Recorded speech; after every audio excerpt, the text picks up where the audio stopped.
Hello friends, I am Sarah from Ensign Insights. I'm so glad you're here today. I often get asked, how do you get good at calligraphy? Talking about hand lettering is obviously my favorite thing to do, but with this question, there isn't a simple answer. It's kind of a loaded question. So if you want to improve your hand lettering alphabets, and feel more confident in your lettering skills, you are in the right place. Let's jump in to 5 steps to improve your hand lettering alphabet.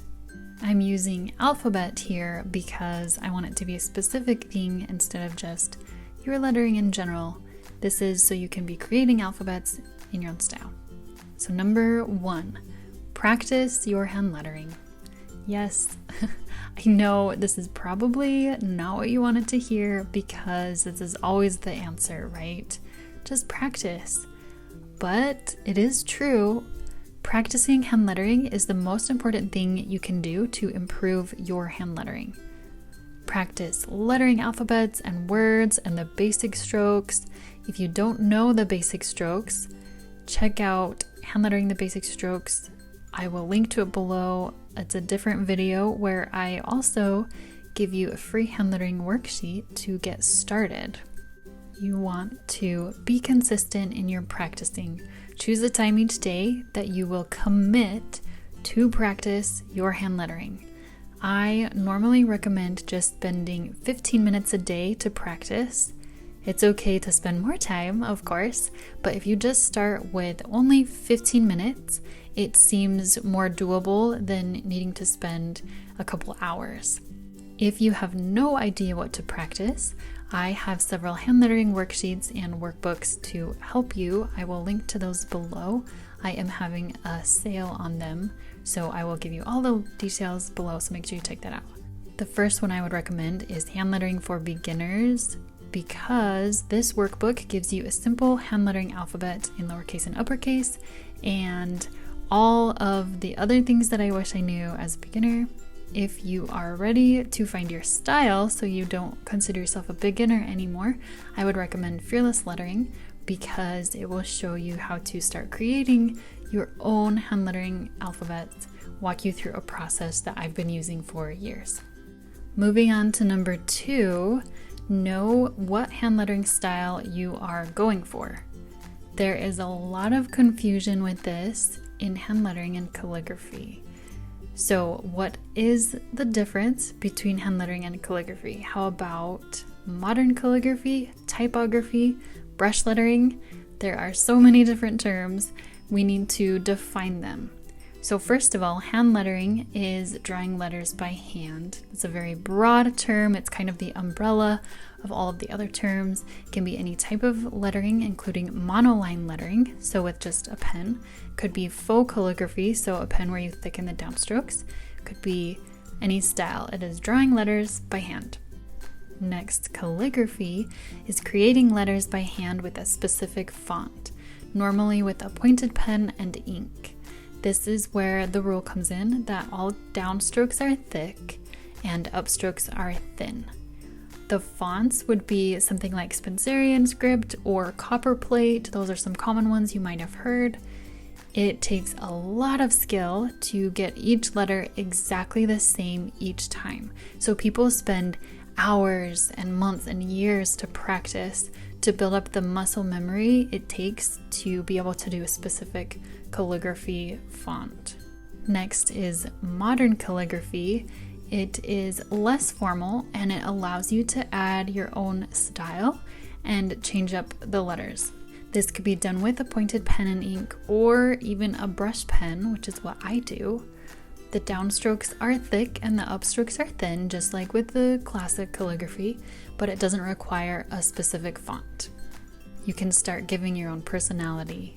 Next is typography. This is the art of creating type digitally.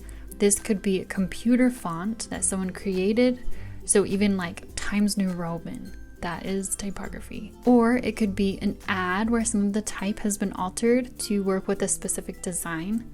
This one is confusing because so many people are using iPads to create lettering or digitizing their lettering, and people create fonts that look like calligraphy.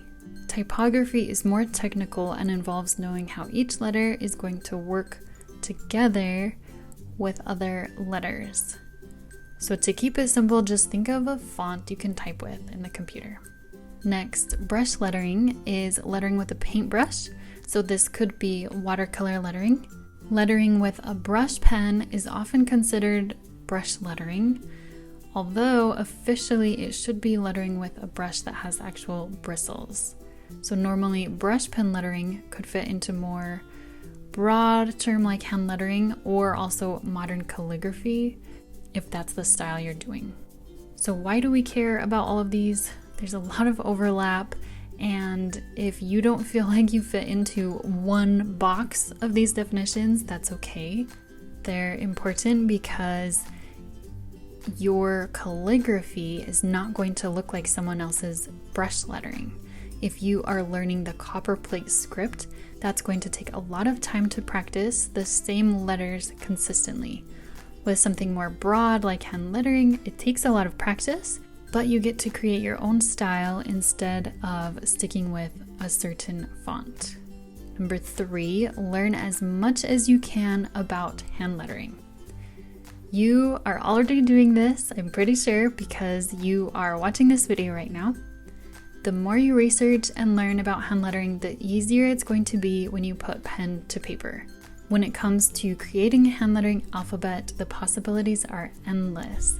It is so important to learn from many different sources so your style doesn't end up looking just like that one person. Unless your goal is to learn one specific font, then technically you could just learn that font. But even then, different people have different experiences and tricks that they may use that can really benefit you. If you would like to learn from me, one drop in the bucket, I have a new beginners course called Hand Lettering for Beginners. It is an affordable and time-friendly way to learn everything I wish I knew as a beginner. For example, how to hold a pen, easy tricks to make your hand lettering look good, even with very little experience.